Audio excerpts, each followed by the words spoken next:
Kwa majina anaitwa Ndihokubwayo Jackson. Tumekuja kwa maonyesho haya. Tuko kikundi chetu tunafanya kazi za mikono, kacha za kiasili.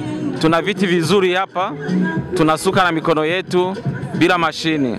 Tuna vikapo vyetu tunasuka na mikono yetu. Tunaomba muje muangalie bidhaa zetu, ni nzuri sana, zinavutia na ni viti vya kiasili kabisa. Muje muone kwa bei nafuu sana, mnapata viti vya kukalia vya kiasili. Mimi naitwa Abimana Dative, natoka Burundi, Bujumbura. Asante sana kwa kutukaribisha Geita. Sasa sisi tunawaletea vitu vingi kabisa, viko tofauti tena vizuri.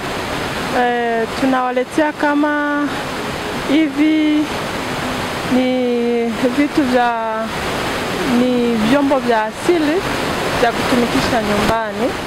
Huko kwetu kama hivi, hiyo miaka iliyopita wanapelekea chakula mfalme, wanakipeleka huko ndani. Tena na vitu vingine, mnaona hivi ni vikapu vizuri. Mnaona haya ni mapambo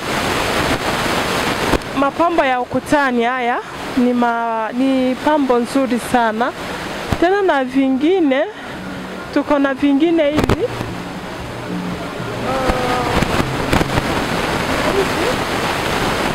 Tena ni mapambo ya ukutani, unaweza kufanya table mat.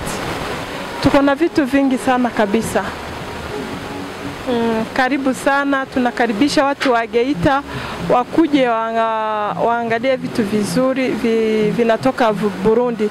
Tuko na nyungo, tuko na maglass yanatengenezwa kwa viti. Tuko na vitenge ya Bujumbura ndo ile. Tuko na makapu, tuko na vitu vingi kabisa. Tuko na mashuka ya kushonewa. Karibu sana. Asante. Nafurahi sana kunikaribisha hapa Tanzania. Majina yangu ananiita Margaret Wanawana, natokea Uganda. Nimeleta vinti yenu ya mikononi ya culture, ni vizuri sana kama mapambo kwa nyumba.